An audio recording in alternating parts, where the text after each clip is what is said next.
Hello, everyone, and welcome to the Commercial Awareness Compass, your weekly guide to developing commercial insight that goes beyond just the headlines.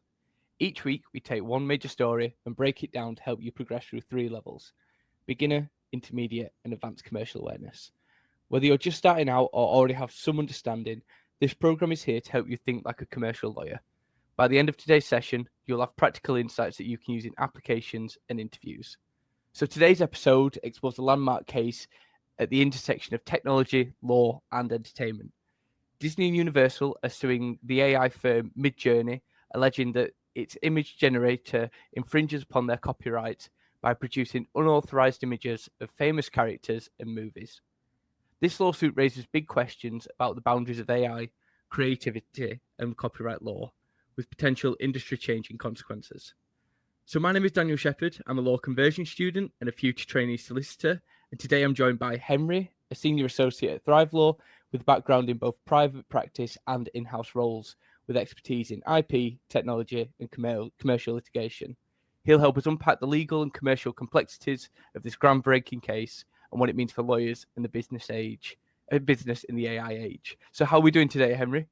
Yeah, really good. Thank you. Really good. I think this is going to be a really interesting conversation, and I think it really reflects how technology is advancing and how the law is going to have to kind of evolve and keep up, because we're likely to see more and more cases in this space. Yeah, I think it was only a few months ago we were talking about similar topics, but the technology is so much more advanced in just a space of a couple of months that we've got fresh content every few months. It's going to be great for us.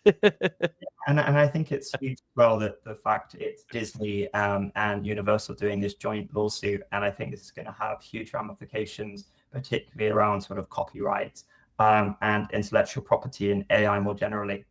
Yeah, definitely. So to start the beginner session, would you be able to kind of give us a simple overview of the story and why it's creating such a buzz in both legal and tech circles?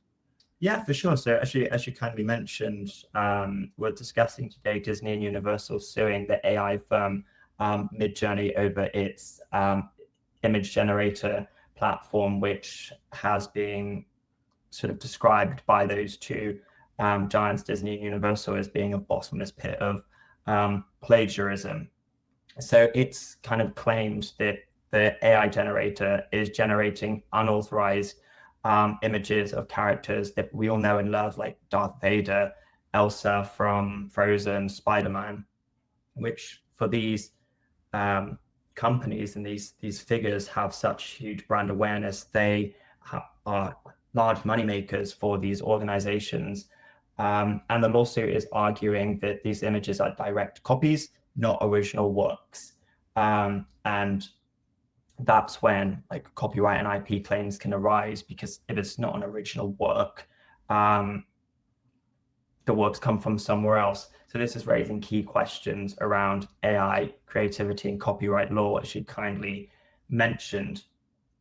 And then we've got the AI company is making profit from these unauthorized use of copyright characters. Copyright exists in the characters that we just discussed and so many others. So we've got a load of questions that kind of come up. Are these images transformative, where they can effectively use the fair use defenses around this, or is it like a literal copyright infringement? Sorry. No, carry on. So I was just going to say that, and as you mentioned, this is going to be one of those cases that kind of shows the real intersectionality of sort of law, like black letter law, but how then that applies to sort of advancing technologies and sort of the creative space. So how does Midjourney's AI actually work, and why did Disney and Universal say it's infringing copyright?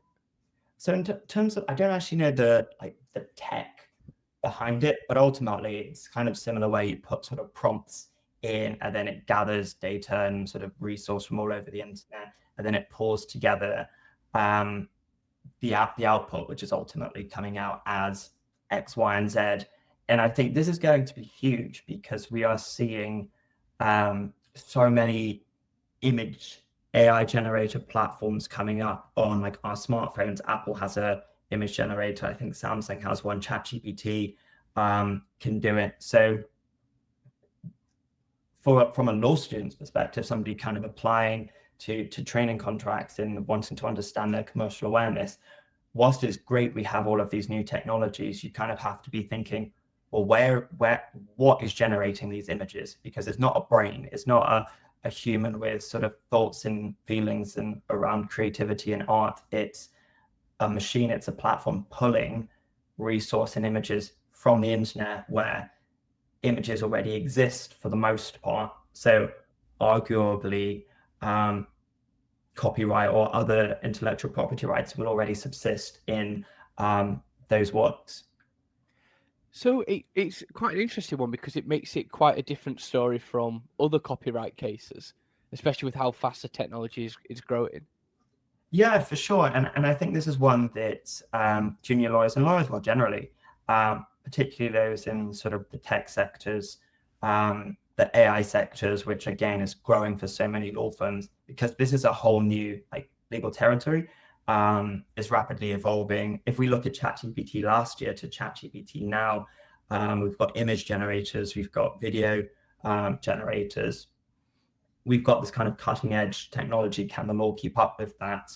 And I also think it's for lawyers coming into their training and stuff now, Gen Z and soon to be Gen Alpha, they have grown up, trainees, future trainees going to their interviews and their assessments. Now they've grown up tech literate. They've only ever been around sort of smartphones and iPads. So having this level of tech literacy will kind of enable these lawyers to kind of be able to think our clients are doing this. We kind of understand this tech. We use this tech.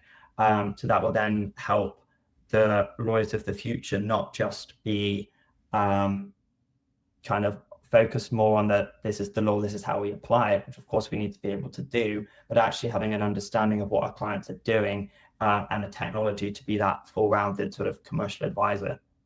So this case just give quite a good example of like the tension between new technologies and existing IP law, especially for junior lawyers. Yeah, exactly. And I also think that it's one of those things that art can be created using technology, and we've seen that, particularly modern art and sort of digital and all of that cool stuff. And there needs to be then again, this is something for future lawyers to consider, and even when we're advising our clients in this space, is that we need to have laws that kind of regulate against copyright infringement in the AI space, but also we still need to allow and balance this with like being creative in the creative like art side of things, that people are going to create art through these platforms. How do we kind of balance that kind of dilemma around being allowing technology to create new art, but also making sure that it's not infringing technology? And whose responsibility is that? Is that the AI companies? Is that which arguably yes. There are a whole host of questions to kind of be asked in this space. So we'll move on to the intermediate level and we'll kind of discuss the more broader legal and commercial issues. Yes. So if you were acting for, let's say, Disney or Universal in one of these cases, what legal steps would you prioritize to protect their IP? I think that it's a difficult one because, of course, these huge organizations, a lot of their value is in their various brands, in the worlds that they have created. Like Spider-Man, for example, we've got like the franchises, we've got spin-offs, we've got the games. There's a whole world built around Spider-Man. So their legal teams over time have been and will continue to do so, protect their IP portfolio aggressively, make sure that everything is clearly registered, everything is identified as being a registered mark or an unregistered mark, as much as you can do so in terms of unregistered marks. For example, copyright sort of subsists without having to register anything. If it's a new work and it meets the tests, you have copyright in the UK in that work. So that's one thing that we would be advising. If we then see an infringement of that use or it's flagged, because there are platforms that these companies will likely have where it can constantly scan and lawyers can use to see whether or not IP is being infringed, to then get injunctions to apply to the court and say, hold up, that's our intellectual property rights that are being infringed. People are making money off of that. We created it. Why should they benefit off something we have created when they have not contributed in any way? They have just taken our works and put them out as their own. So that's one thing they'll be doing. And there are a whole host of different types of injunctions that you can seek to apply for. And also we want to be showing that when we're preparing for these claims to say you're infringing on intellectual property rights, and this will be something that juniors and trainees will assist in, is gathering the evidence to say, this is how you're infringing it. This is if we put these specific prompts in for an IP, an AI IP claim, for example, this is what comes up. This is the reference data, X, Y, and Z, because you want to build a strong enough case to say that this is effectively copying our works. And on the flip side, what if you were advising Midjourney? What arguments and defenses would you raise there? I think one of the things that they would largely be arguing is that they themselves aren't responsibility for infringing of the rights. And I haven't taken a look through Midjourney's terms and conditions. If they're anything like ChatGPT's, they're going to be very lengthy and very difficult to kind of navigate and understand, because of course they want to protect themselves as much as possible. And I think they would argue that they are not responsible for the prompts that the users put in and wherever their data access points are, where they collate all of their information. They may argue that it's free and publicly available information and data, so there's not technically an infringement. Or they may argue that the data that they are using isn't going above and beyond fair use. And if it's being used in such a capacity that's within the scope of fair use, then that not be. And they may also want to seek, depending on the scope, they may want to see if they want to be using this data.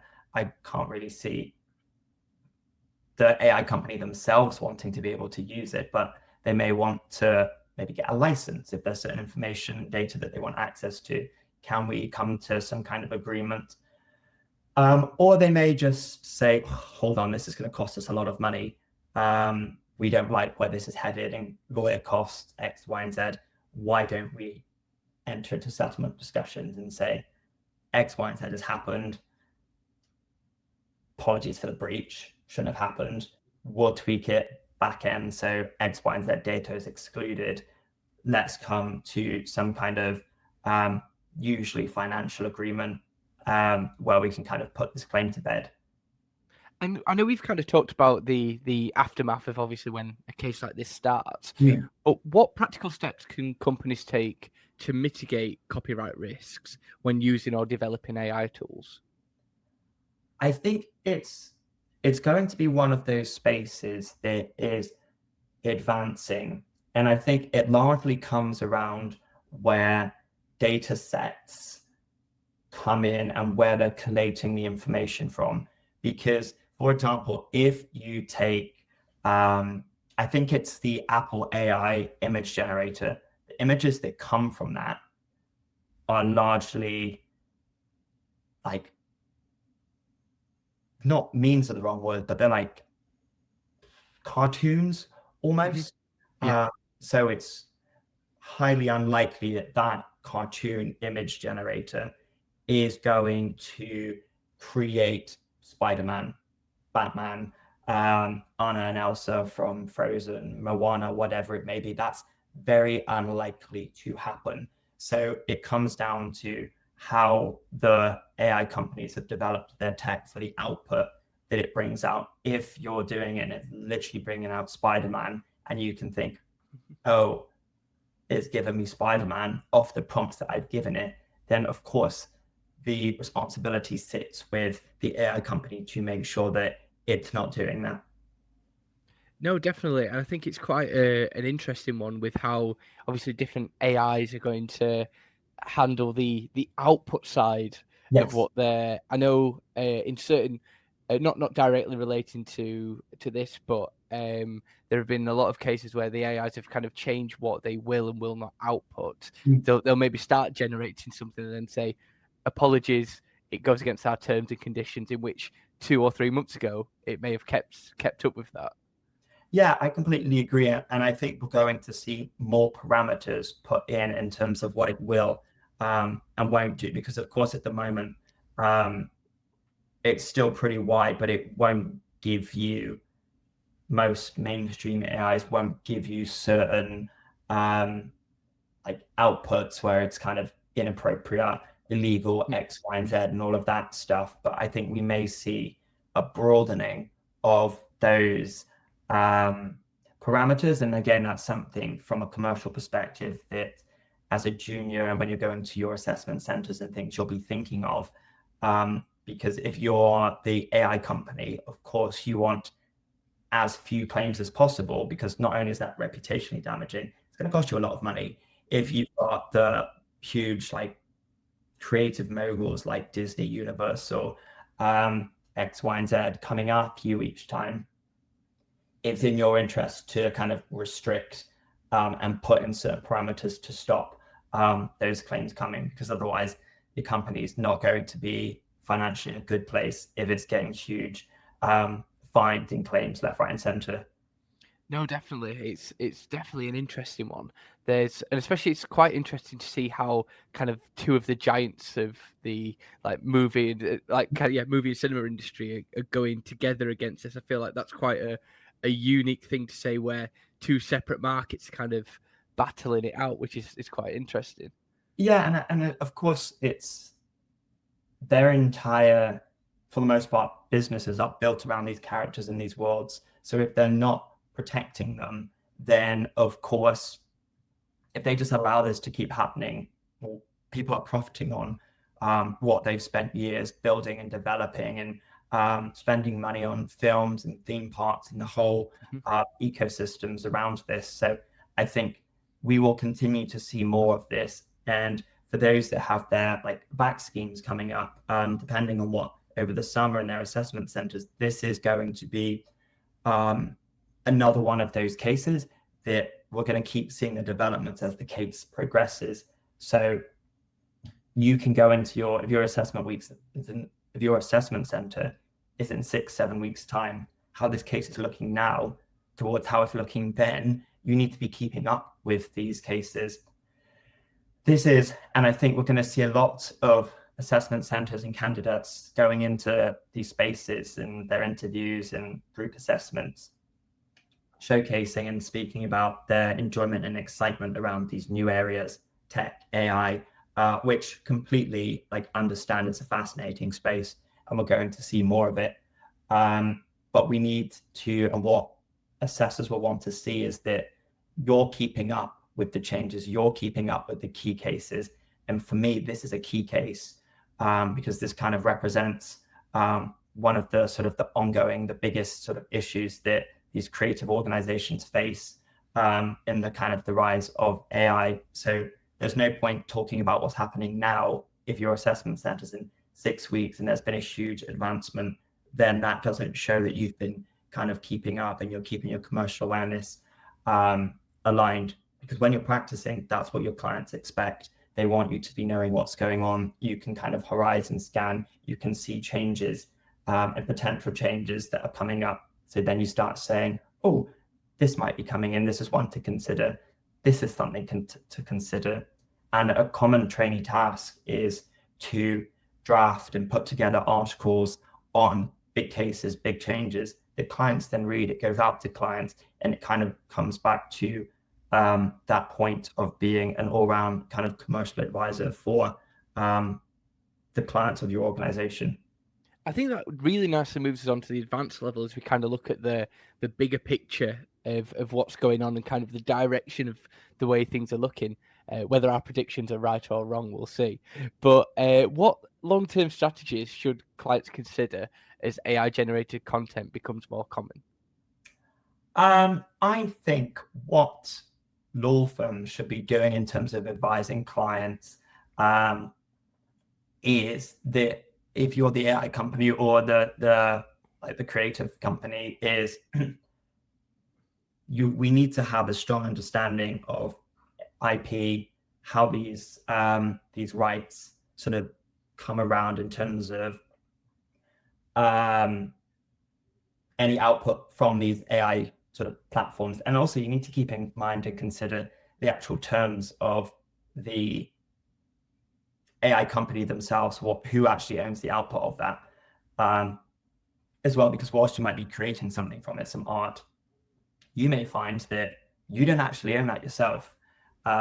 Is owned by the AI creator, ChatGPT, whoever it may be.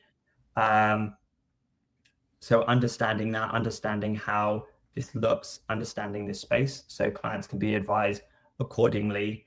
There are going to be talk of contracts, changes in contracts, and we're probably going to see more and more AI specific provisions within contracts. So kind of understanding how they work, what's the interplay with like the various other elements, say from the IP side, the licensing side, how we kind of monetize this. And I think another big thing is that a lot of those watching may be joining or looking to join like global firms that have a presence all over the world. And if you take a company like Disney or Universal, they have like offices in London. They also have offices in LA, New York, all over the world.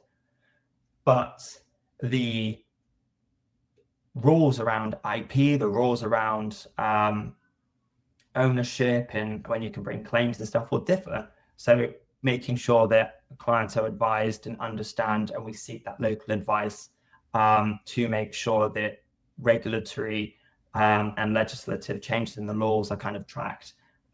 So we're not saying X, Y, and Z here in the UK, but actually they want to bring a claim in the US and the law is completely different.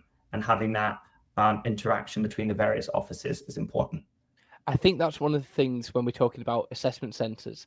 Kind of, if you add that next step in which you say you advise a client, obviously for your own jurisdiction, but then you mention, but if we're an international firm or the client is an international company, kind of the cross-jurisdictional advice that they would need adds that next layer onto how your role as a solicitor would work. To advise your clients as best as you can. I think that's one of the last steps that kind of sets people apart, in which you may talk about the domestic content, and then kind of go that extra step further. Yeah, and it's also worth checking that that your firm has an office in that jurisdiction, because say for example you're saying, oh yes, they're bringing a claim in the US, X, Y, and Z. But the firm has an office in every other country but the US. What assessors want to see is that you understand the firm, you understand the firm's market, its presence, the sectors that it operates in globally. So you're completely right. That's kind of where you can sort of set yourself apart. And again, it can just be a sort of little passing comment, just say that we may need to get advice, local advice, or if you're applying for an in-house role, if your in-house role, I don't know, the organization has a presence or an office in different countries, but maybe doesn't have a legal team in one of those offices for whatever reason, the legal team's only based in London, then we may need to seek local advice from a local firm that can provide that, because we cannot advise on that. We can only provide like a commercial educated guess, but that wouldn't be legal advice, and that's not what our clients want. They want the advice to say, can we do this or can we not do that? In kind of the business of law, I guess, how are law firms positioning themselves to advise clients as AI becomes kind of more part of everyday business? Are we seeing new teams or specialisms pop up? Yeah, absolutely. I personally, I'm seeing more commentary around the sort of intersection of law, AI, and technology, and sort of the regulatory landscape, which I think is fascinating. And I'm seeing a lot more discourse from law firms themselves, with publications, with webinars, with articles around this. I also think that we're seeing new practice areas. When sort of technology and like telecoms and things first started coming into play, it was only a few firms had like TMT, technology, media, and telecoms sectors. Now, so many firms have that. It's the focus for a lot of them. And if our clients are using AI, they'll be expecting their lawyers to know like what this is about, what it does, and also in some cases using it themselves. I think, again, it's prudent for lawyers, junior lawyers, future lawyers, to be monitoring and keeping check on the advancements in this space, understanding what the regulatory changes are, the legislative changes, to make sure that clients, whether they are the Disneys and the Universals, or if they themselves are the AI companies, and so then you can advise them, because what you're saying to one, the advice isn't necessarily going to be the same for the other, because they're on different sides of the argument. And that's something to, just as a side point, to keep in mind on assessment centers is when you have a scenario given to you, for example, check who you're acting for, because what you're and it's something you can like so easily brush over it and like get it wrong if you don't read it properly.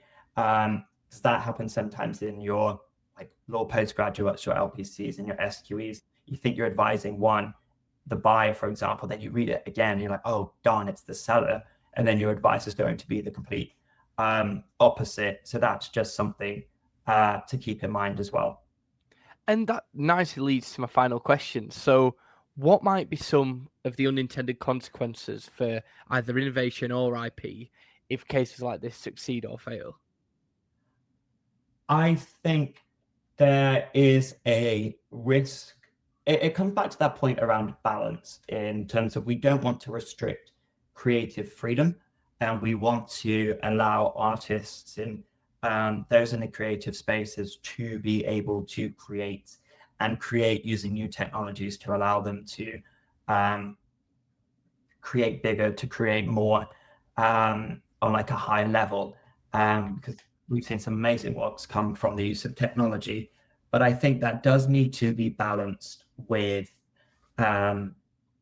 making sure that those that have innovated and created on years gone by and have spent time, effort, money, and resource, passion, designing, building these characters, these films, we cannot simply allow those works to be copied and people to make money off of that.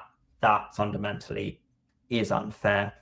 But it's, again, one that this case is going to kind of advance and show that it is difficult to balance. But again, over time, we'll see sort of where it lies and what the sort of the regulatory parameters are in this space.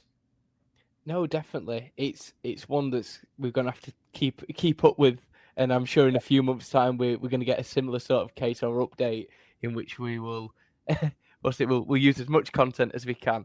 I know 100% this is a case that I think so interesting, and I think it's a really good one to use to be able to showcase commercial awareness on so many different levels. No, definitely. Well, thank you for joining us today, Henry, and thank you for those joining and listening in today to today's Commercial Awareness Compass. Remember, being commercially aware isn't just about following the news, it's about understanding how these developments shape business decisions and legal strategies. Whether you're just starting or thinking like a commercial advisor, always ask, how does this impact clients and what can a law firm do to help? Join us next week to keep building your commercial awareness. And until then, prepare without the panic. Thank you. Cheers.